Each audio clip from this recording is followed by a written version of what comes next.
அண்மை செய்தியை பார்த்து வருகிறோம். பிரதமர் மோடியின் நிகழ்ச்சியில் விசிக தலைவர் திருமாவளவன் பங்கேற்றதில் அரசியல் இல்லை என்று தற்போது விசிகவின் துணை பொதுச் செயலாளர் கூறியிருக்கிறார்.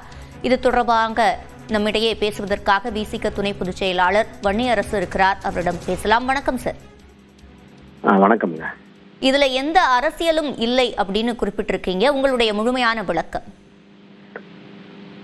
அதாவது நேற்றைக்கு நடைபெற்ற அந்த ராஜேந்திர சோழனின் 1000வது பிறந்தநாள் விழா, அது நடைபெற்றது வேறு எங்கோ இல்லை, எங்களுடைய தொகுதி, அதாவது சிதம்பரம் தொகுதி என்பது எங்களுடைய தலைவர் எழுச்சி தமிழர் தொல்காப்பியன் திருமாவளவன் அவர்களுடைய தொகுதி. அது அரசு நிகழ்ச்சிகளில் எல்லா நிகழ்ச்சிகளிலும் எங்களுடைய தலைவர் அவர்கள் தொகுதிக்கு உட்பட்ட நிகழ்ச்சி என்பதால் அவர் எப்பொழுதுமே கலந்து கொள்கிறார்கள். அந்த வகையில்தான் இந்த நிகழ்ச்சி ஜெயங்கொண்டம் சோழபுரத்தில் நடைபெற்றதால் அந்த நிகழ்ச்சியில் பிரதமர், அதாவது பாஜக மீது அல்லது பாஜகவினுடைய அரசியல் மீது எங்களுக்கு மாறுபட்ட கருத்து இருந்தாலும் அந்த மாதிரியான நிகழ்ச்சிகளில் ஒரு பிரதமர் வருகிறார், அவர் பிரதமர் என்கின்ற அடிப்படையில் பங்கேற்கிறார், நாடாளுமன்ற உறுப்பினர் அடிப்படையில் எங்களுடைய தலைவர் அவர்கள் பங்கேற்கிறார்.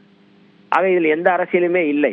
ஆனால் அதிமுகவை சேர்ந்த மரியாதைக்குரிய ராஜேந்திர பாலாஜி போன்றவர்கள் அவர் பங்கேற்றிருப்பது ஒரு அற்புதமான அரசியல் திருப்பம் என்று சொல்வதன் மூலமாக அவர் ஒரு அரசியல் நிலைப்பாட்டை அதில் திணிக்க முனைகிறார் என்பதை புரிந்து கொள்ள முடிகிறது.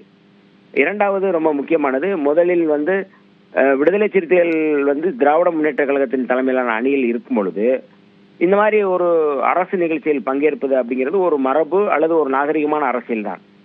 ஆனால் அதையும் அவர்கள் அரசியல் என்று திணிப்பது, அதை திட்டமிடுவது என்பது அதிமுக பாஜக கூட்டணிக்குள் இருக்கின்ற நம்பக தன்மை அற்ற ஒரு போக்கும் அல்லது அங்க இருக்கின்ற குழப்பத்தையும் தான் காட்டுகின்றதே ஒழிய இங்கே எந்த விதமான அரசியலும் இல்லை என்பதை சொல்வதற்காகத்தான் அதை நாம் சொல்கின்றோம்.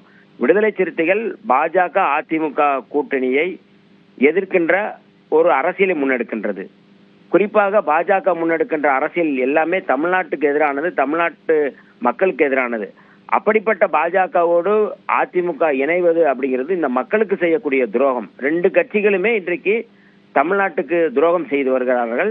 அதை நியாயப்படுத்துகின்ற வகையிலே அதிமுக தலைவர்கள் பேசுவது, எடப்பாடி பழனிசாமி அவர்கள் பேசுவதாக இருக்கட்டும் அல்லது மரியாதைக்குரிய ராஜேந்திர பாலாஜி அவர்கள் பேசுவதாக இருக்கட்டும், எல்லாமே முழுக்க முழுக்க தமிழ்நாட்டு மக்களுக்கு எதிரான ஒரு செயல்பாடாகத்தான் நாம் பார்க்க முடிகிறது. ஆகவேதான் விடுதலை சிறுத்தைகள் இதில் நாங்கள் மேடையில் ஒரு நாகரிகமான ஒரு அரசியலை மேற்கொள்வதற்காக எங்களுடைய தலைவர் அவர்கள் இருந்தாரே ஒழிய இதில் எந்த விதமான அரசியலும் இல்லை என்பதை நாங்கள் தெளிவுபடுத்த விரும்புகின்றோம். இணைப்பில் விளக்கம் அளித்தமைக்கு நன்றி திரு வன்னியரசு.